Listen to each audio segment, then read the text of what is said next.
everyone. My name is Marthena. I'm a medical student at FIU HWCOM. I am actually a CUBE alum. I graduated from the program in December 2020. So it's been quite a while since I've been an undergrad. I haven't been in this building since I think before COVID.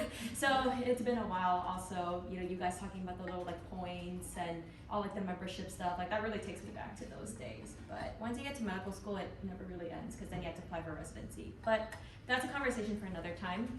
So before we get to the Q&A portion, that's actually going to be at the end.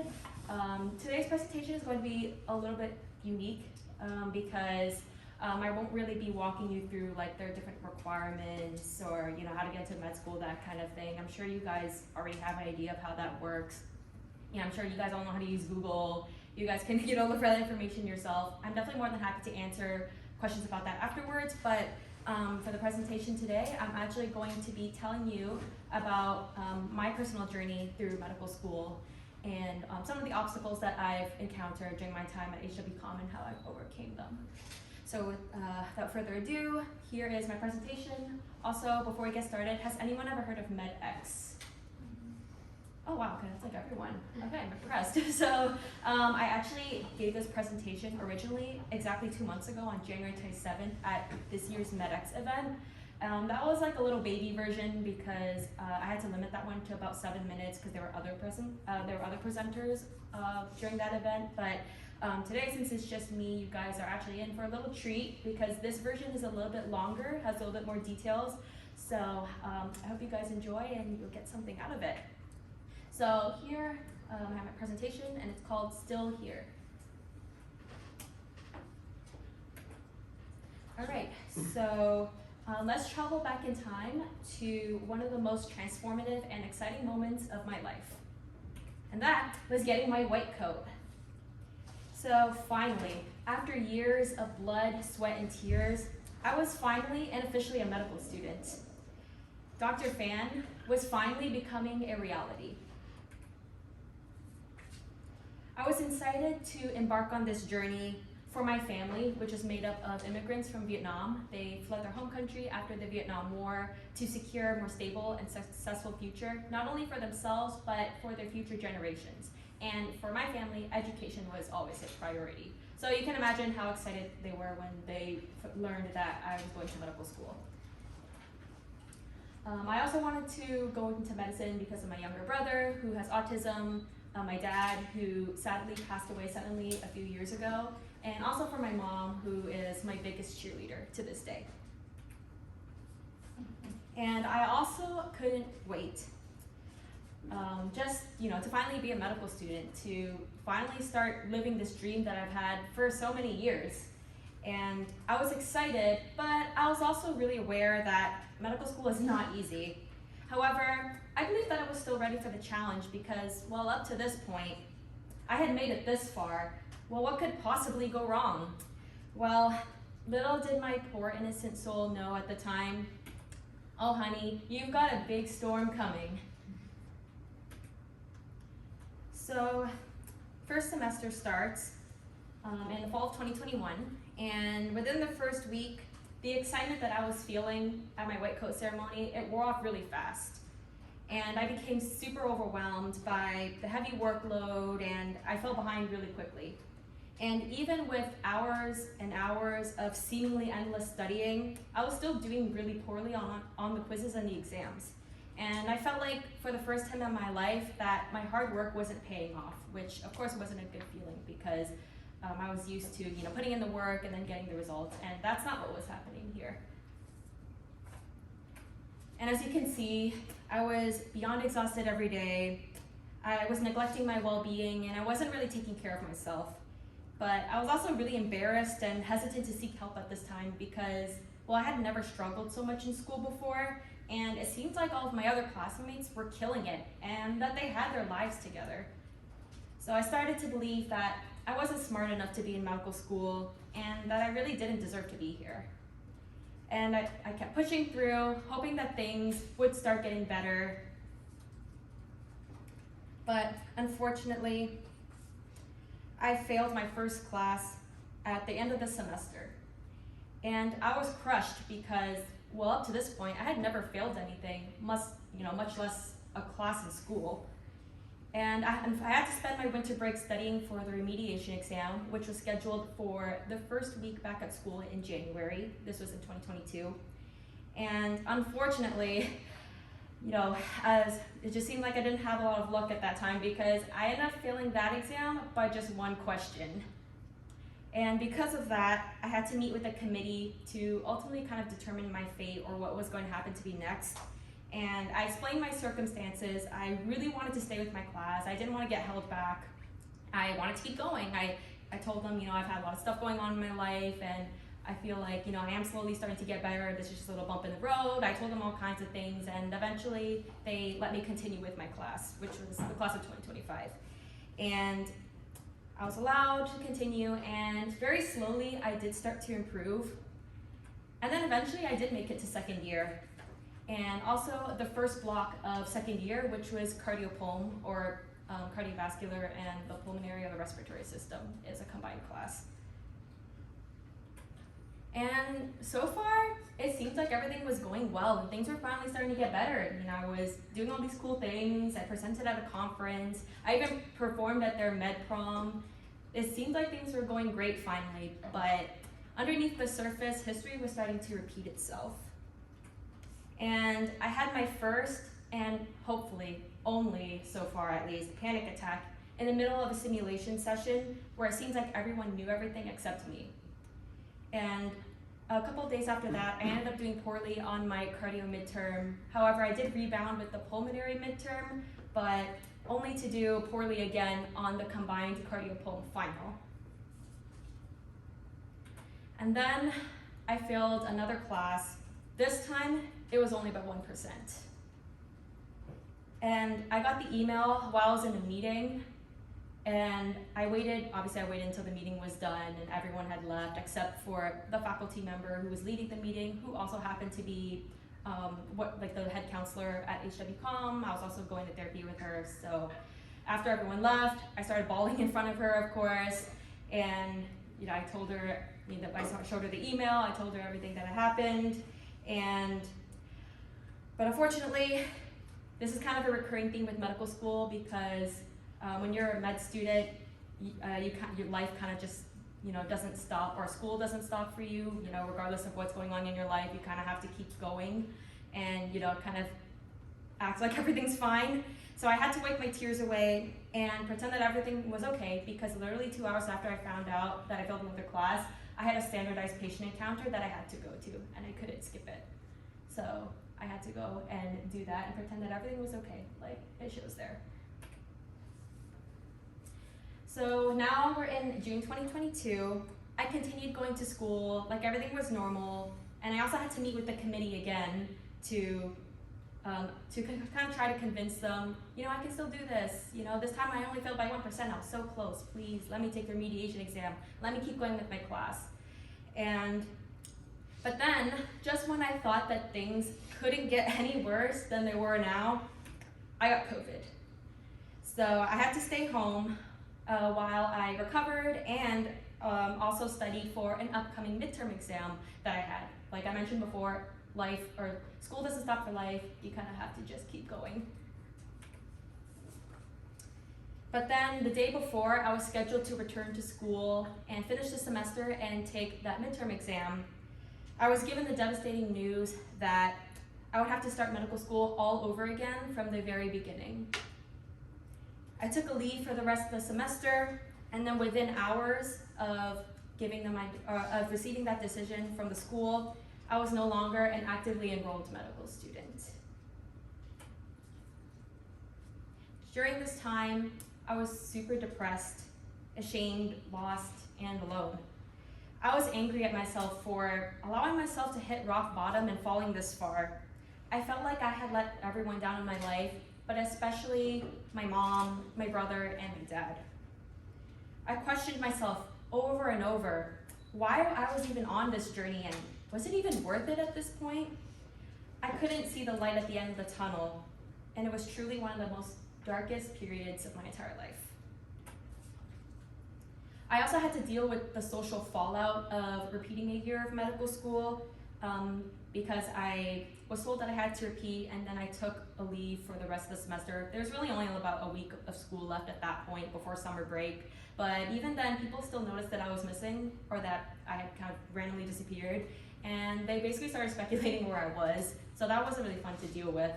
And then I also learned during this time who my real friends were. I was so desperate to find a concrete answer for why everything had transpired the way that it did, that I even underwent a 4-hour-long ADHD testing session at my school. But ultimately, they didn't find anything significant. Not only did I start to believe that I would never achieve my dream of becoming Dr. Phan, I also just didn't even know who I was anymore at this point. And I didn't know what the future held for me. I just wanted to disappear. It was supposed to fade to black, but it didn't work. So pretend that faded to black, that I disappeared. But with time, the support of my loved ones, and other students who had also gone through the same thing and who were open with their experiences, therapy with the school, and self-reflection on all of my mistakes, and whether medicine was still the right path for me, I accepted my fate and I started to prepare for my return to medical school. And with that, with the end of summer break, it was time for me to return to HWCOM as part of the class of 2026. In the beginning, when I first started, first year all over again, I was embarrassed and I was ashamed and afraid of judgment from my new classmates. I wasn't really sure what they were going to think of me, having to repeat a year of medical school. When you're first starting med school as a complete brand new student, you don't really think about, students who are going through these kinds of situations, so I was afraid of that. And I was also scared of running into my old classmates on campus, so for a little while I tried to avoid them, which in the long run might not have been the best thing to do, but at the time that was kind of like my way of kind of coping with everything that had happened. And I was also mainly focused on school and learning the material and doing well in my classes, but I also prioritized my well-being and adopted a more positive growth mindset. And then eventually, I finally started consistently doing well in my quizzes and my exams, and I not only passed all my classes, or I not only passed the first few classes, but I also started doing really well in them. And I was finally becoming confident in my ability to do well in medical school, and which is obviously a great feeling considering how difficult my first year here was. But then I remembered the students during the summer, and even before that, the other students who I talked to who had gone through similar experiences. They were open with their experiences and their stories, and they talked to me about everything that they had gone through, and that really helped me get through the dark period when I was first told that I had to repeat and I didn't know what the future held for me. They helped me see that there is a light at the end of the tunnel, that there is hope, and that you can overcome this. And I was really inspired by that. And that really motivated me to start sharing my own story with other students, not just students who were going through the same thing as me, but also with other students who may not be familiar with the process, so they could get an understanding of what some students in medical school are going through. And with that, I and a few other students launched Rising Strong with HWCOM's Student and Wellbeing and Mental Health Services Program. Sorry, that's a really long name, so I kind of had to read that off. So through this organization, I can support other students experiencing academic challenges like I did in medical school, and also to help reduce the stigma that's surrounding this phenomenon of experiencing failure and having academic difficulties in medical school. It's something that people don't like to talk about because we have this perception that everyone who's in medical school is like academically gifted, if they've done really well in school, and why would they struggle now? But in reality, it is something that happens more often than you think, and that's one of our goals is to kind of just raise awareness of that and to reduce the stigma surrounding facing these struggles as a medical student. And this is part of the legacy that I hope to leave behind at HWCOM. And if I can help even just one person by sharing my story, then I would be doing my job. And now today, I've not only done well in all of my classes so far and built a stronger knowledge and content foundation, but I also enjoy more, not all, but more of what I've been learning in medical school, and I've rediscovered my love for medicine and also why I'm on this journey in the first place. I finally feel like I'm not just, trying to survive, which is what I was doing in the past, but like I'm actually thriving this time, and that I really do belong here in medical school. Also, a quick shout out to the class of 2026 for being so supportive and welcoming from day one. Like I mentioned before, I was really afraid of what they would think of me, but fortunately, they've been amazing, and their support has definitely helped in my repeat first year being a lot better than my original one. I've also done my best to take time off from studying to practice self-care and, just have fun. And maintaining a healthy balance between being a medical student and, being an actual human has actually helped me to do better in school in general.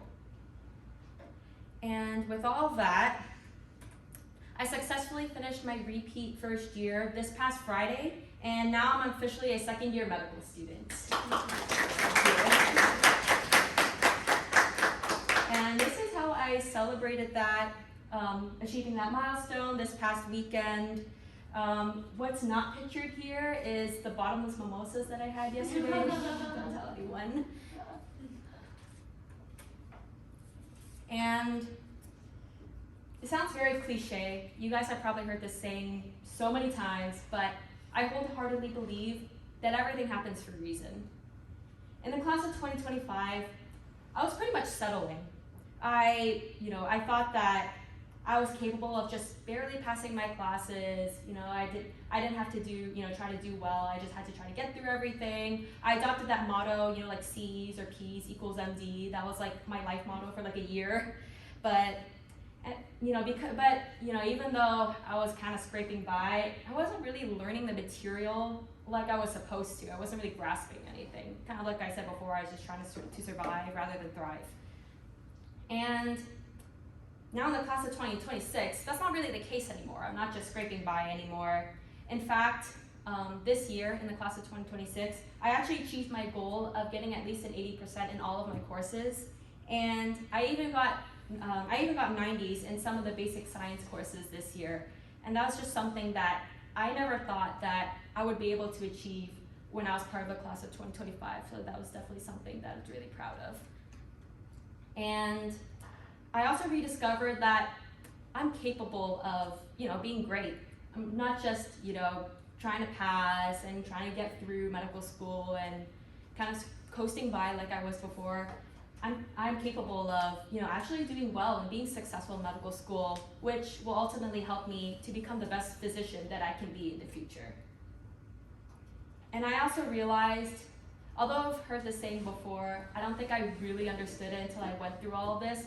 If you really want something badly enough, you'll do anything that it takes or anything you can to get it, and you won't give up on it. And that's something that I'm living up to this day. And I plan to continue working hard and sharing my story and belief in myself over the next 3 years of medical school, which, although 3 years sounds like a long time, it really isn't, because medical school flies by fast. This repeat year actually went by faster than the first one. And although I do still have some tough moments from time to time, because, let's face it, medical school is not easy and it never will be, I remind myself that I am going to be okay. I am worthy of being here. I am making my loved ones proud. I am going to be a great doctor, but most of all, I'm still here. Thank you.